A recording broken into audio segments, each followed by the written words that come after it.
We had the science going on, we had all the testing going on, but we expanded our client service and our account managers increased tenfold. Brent's the real deal. He's just a CEO, a human, just like anybody else, but he's there to help because he cares. Nobody has done experience better or proven that experience can turn into money. How you show up as a CEO has a direct reflection on how your people show up. I think if your culture is off, it's a signal that something else is off. There's some real hard dollar bottom line results that happen when the experience is good, and there's some negative ones that happen when the experience is not good. Culture is you. You bring the culture as a leader every time you walk in the door. Because you come to work with a whole heart, your people sense it.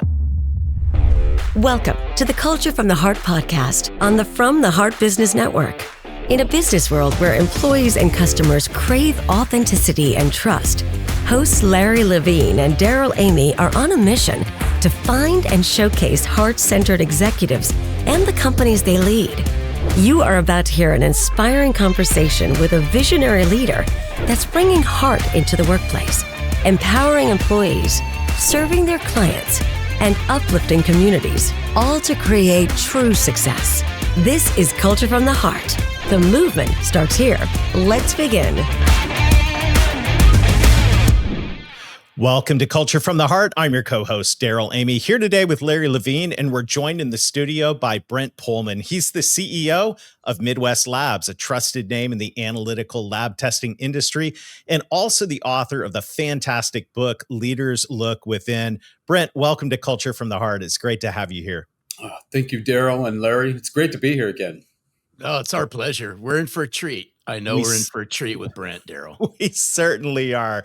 You're going to really enjoy this conversation, to all of our friends listening in today. And as we start, Brent, you know the question that we ask every guest on the Culture from the Heart podcast, and that is, what does Culture from the Heart mean to you? You know, for me, I think it's the experience. It really is about experience. If you think of culture, what's the experience that you want to take and want to give out of that? So for me, really, it's all about the experience. I think about all these companies coming back to work, and why do they need to come back? All these employees, why should they come back? You better have a good experience. So to me, the culture and the experience are one and the same. And that's where I really go with it. Oh, this is good. And I want to continue down this road on experience, because oftentimes, we'll attach inspirational experience or customer experience or employee experience in front of the experience word. Can you, if you could share, can you walk us through what experience looks like inside your company? Yeah, I think one, it's really taught me that first you have to have respect for the job. You hear that even I hear it a lot in athletics, respect the game, you respect the job, you respect the people, you respect the people who are there before you, you respect the people you're with, you respect where the company is going. And with that, though, you better bring leadership to the table. Everybody needs to know where the company is going. Everybody needs to know what the core values are. Everyone needs to know, what is Midwest Laboratories? What is this company all about? So to me, the experience, again, it's really all those things combined. And it's really hard to tie up in the word culture. Culture is so broad, but I really do think it's all those things together. Well, if you think about the experience, what I think of immediately is just putting myself in the seat of a member of the team, someone who is new to the company and or somebody that's been there forever. And I would assume as a leader, when you think about experience, you really have to think about, it puts you in the place to ask the question, like, what's it like to actually work here? Yeah. I always think of it as tours. I like to we used to do like 50 to 100 tours a year. We don't do quite as many as we used to do, but I always looked inside people's eyes and just the experience when they walk into a lab, because everyone has their own vision of what a lab should look like. Maybe it's the guy doing one particular experiment versus we are a production lab where it's on a big scale, large scale, different analysis and technology and innovation. But I think of a tour, if you're to your point, if you're going to take a tour of something, you want to know what that company, can I get a feel for that company? And how many times, I mean, I would love that. Wouldn't you like to go each day and just the company and understand more and more about a company's culture and take a tour of the company? I mean, that'd be awesome. When it comes to experience, I'm loving this conversation. When it comes to experience, who taught you this, or where'd you learn this? What was the inspiration behind putting experience first? What's the backstory on this? I think for me, and I'm probably going to date myself here, the person who kind of charged that into me was Tom Peters. I'm a Tom Peters follower. All of his books, the In Search of Excellence to Passion for Excellence. When you hear, I've seen that guy speak about 3 times in my life, and he just speaks with such passion and power and love for people. Again, that love for people has been a drive for me always. But I think it's really, you want to create something excitable. If it's not exciting, why would you want to go into that place? Why would you want to be there? So I think I get a lot of concepts from Tom Peters' books. I still kind of, every once in a while, I'll just thumb through or just go back and read a chapter or 2 or something like that. But for me, it just really brings everything alive. And it's just amazing to me how true it still holds today. It's interesting as we're thinking about experience. I'm thinking about last week. I was at a conference. The conference was right next to the Disney theme parks. And of course, nobody has done experience better or proven that experience can turn into money, right, and results than, in my opinion, than Disney. And it was interesting, even just kind of sitting in the hotel. You could see the fireworks going on, as they do every night. And they have committed to make an experience there for their customers and also for their employees.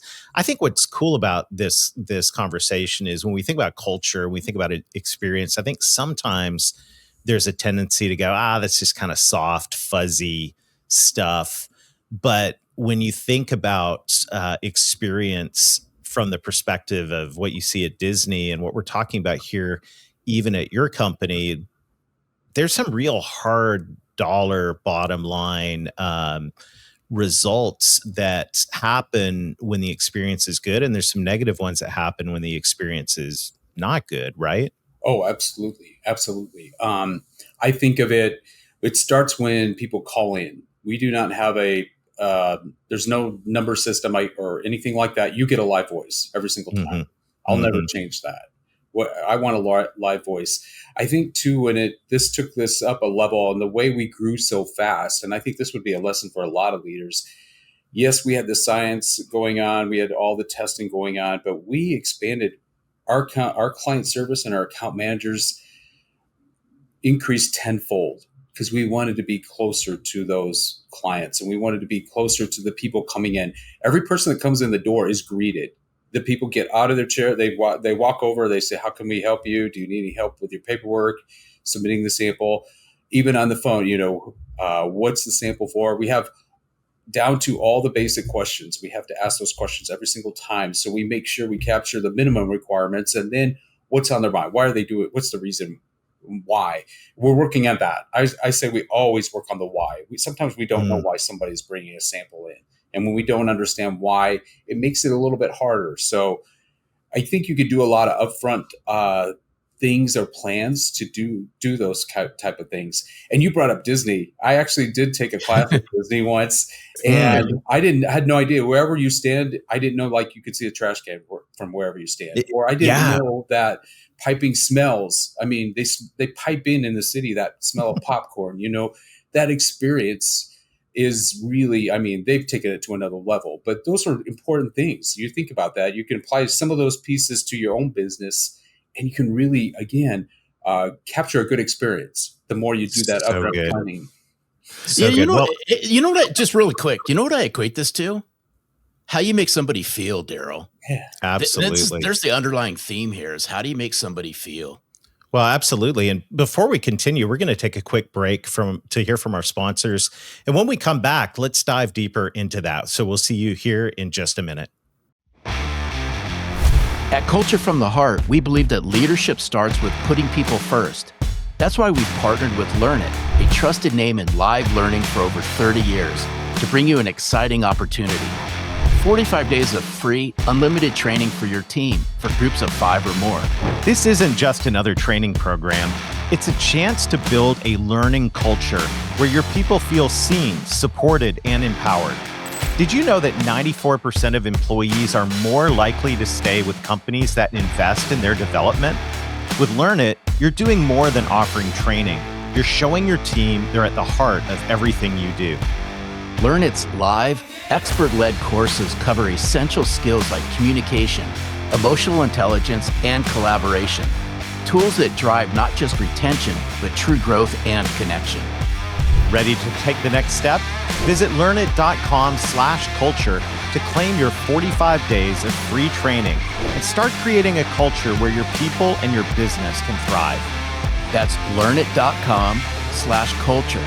Start leading with purpose and empowering your team today. And we're back. We're here with Brent Pohlman, CEO of Midwest Labs, talking about culture and the role that experience plays in culture. And this conversation we're having, Brent, it's kind of fun. We've talked about Tom Peters. We've talked about Mickey Mouse. We've talked about a lot of different things. But the reality is, as we said right as we're going into break, experience is how you make people feel. And I heard it said that one of the best definitions of culture is what your employees feel on Sunday night before it's time to come back in on Monday morning. What role do you think that feeling plays in this whole experience in the culture in general? Oh, I think it's huge. I think it is. If people, I think you have to build purpose and mission and remind your employees why they're here and the importance of their job and the role that they're playing, and helping provide analytic numbers so that people can make decisions based on those numbers. So I think you do have to remind people that what they're doing, their work is purposeful and meaningful. I wish somebody would have told me that, because I can remember some really bad Sunday night experiences. I think we all can. In my corporate world, do I want to go on Monday? Oh, here we go again, Yeah. But yeah, no, I think if you can look at excitement, and again, give them something to look forward to. That's why I think goals are very important. Like right now, all of our directors are meeting, and we're still discussing goals for this year, but we really take our time with doing that so that we have a focus. We know where we're going. We know what we want to achieve this year. And then when we hit those, we celebrate them. In January, we have a big awards banquet that is just, we bring our employees and their spouses for one evening. We go down to the our CHI center, and we celebrate those things. And people love to do that and know that they were part of something big. So I think that's important to celebrate it too. I would still want to camp on this feelings for a moment. And I'd just be curious through your lens, Brent. How do you gauge feelings? As a CEO, how do you get the pulse, and how do you put your finger on, hey, how are my people actually feeling? Yeah, I think it comes from the experience for me. If they're especially when they're doing the same work all the time. Okay, and I'll give you an example of this. I'm a huge Kansas City Chiefs fan. I love going to the games. And but about 3 years ago, a person gave me this was the championship game for the Bengals Chiefs, tickets front row right next to the field in the end zone. I went 2 years in a row.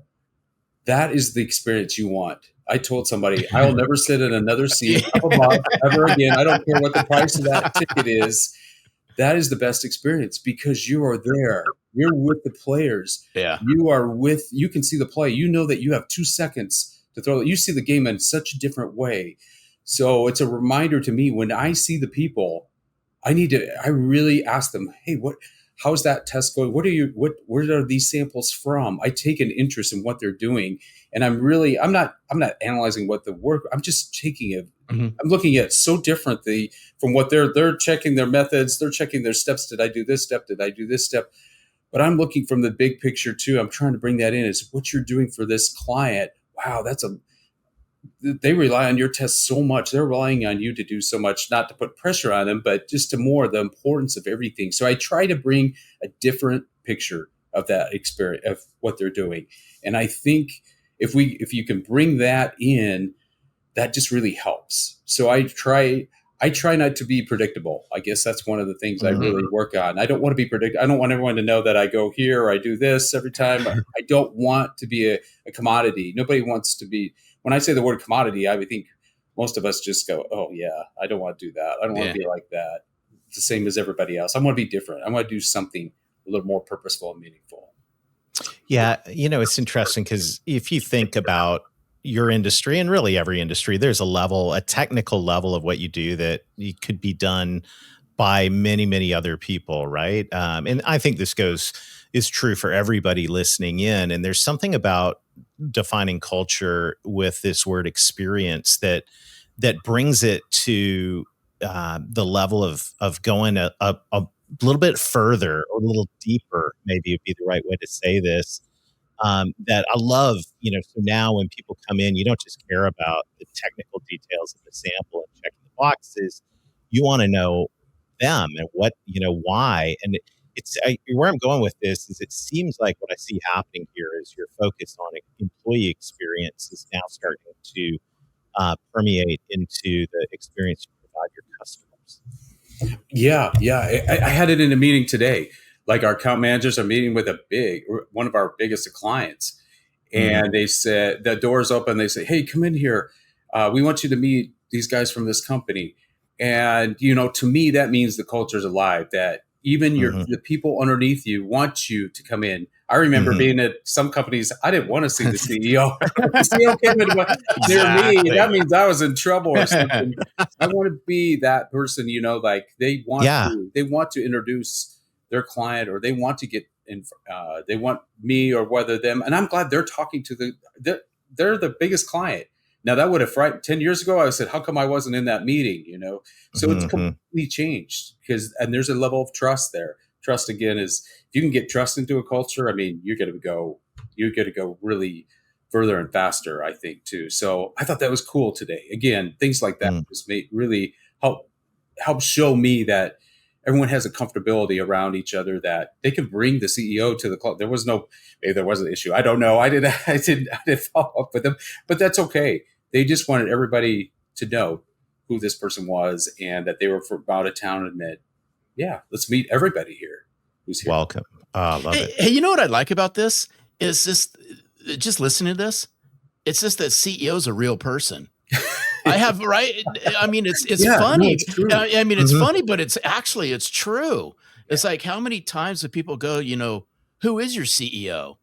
And this way, I mean, Brent's guy, I mean, you're readily available. I could probably tell you're probably readily available and you'll be there all the time, but it just shows that Brent's the real deal. He's just a CEO, a human, just like anybody else, but he's there to help because he cares. Yeah, no, that's exactly. We want to be there to support our people. That absolutely. Yeah, this is so fantastic, and I really am enjoying this conversation. We're going to take a quick break to hear from our sponsors, and when we get back, I want to dive into what are some practical things that our listeners can do to bring this experience into their culture. You're listening to Culture from the Heart. We'll see you in a moment. At Culture from the Heart, we know that hiring the right salespeople and leaders for your company is about more than just resumes. It's about finding individuals who have what it takes to succeed. That's why we're excited to offer candidate assessments from Selling from the Heart to help ensure you make great hiring decisions for your sales team.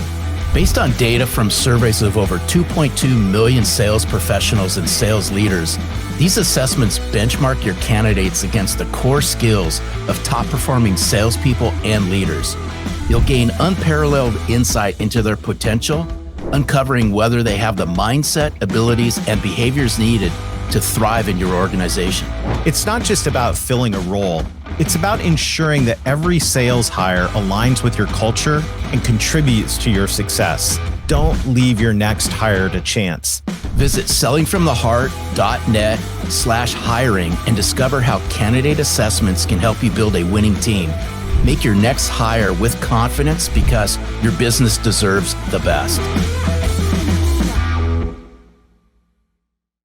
We hope you enjoyed that message. Let's get back to our conversation with Brent Pohlman about culture and experience. Brent, I know so many of our friends are listening in to this fascinating conversation and asking the same question I'm asking. And it's like, what advice would you give to leaders who are listening to this going, I've never really thought about the experience we're creating inside our company. How could we begin to make that a category in our organization and start to really work on improving the experience that our team members have? Yeah, I think the first thing, and sometimes I even myself would glance it over, and I'm going to work on this, by the way. This is one thing I'm going to work on too, is define. Just write down the definition for culture at your company. Write it down. I saw this done at another company, and I really liked that. And I thought, that's what you need to do. Just define it. What do you want? And write it down.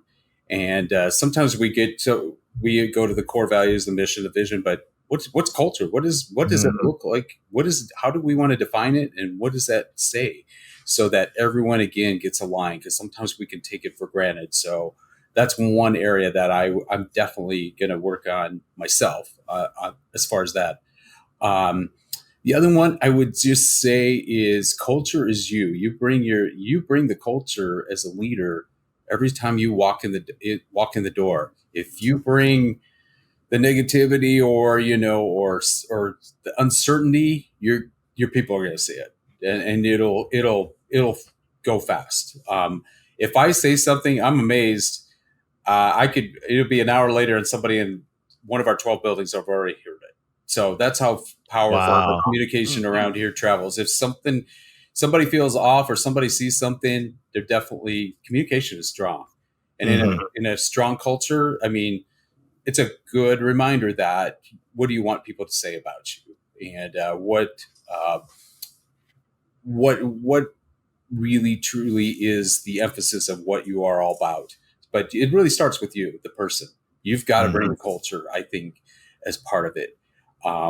And defining it, I'm just caught on that. I really do want to do that. I really want to do that so bad. Hey, that's great. I want to play on this some more. Is how often do you sit down in your seat, right, in the position you're at, Brent, and you go, I wonder what my employees are thinking about the culture. How would they define it? How often do you test this? And I'm just curious, how often do you ask, what is this culture? I probably at least once a week, I really am concerned about it. It's the top priority for me. I think if your culture is off, it's a signal that something else is off. Even down to if somebody sends me, I don't like if somebody sends me a client complaint, let's say I get it, I get this client complaint. I want to know, hey, I trust our people so much as like, ooh, something really fell off here. You will look at things so differently.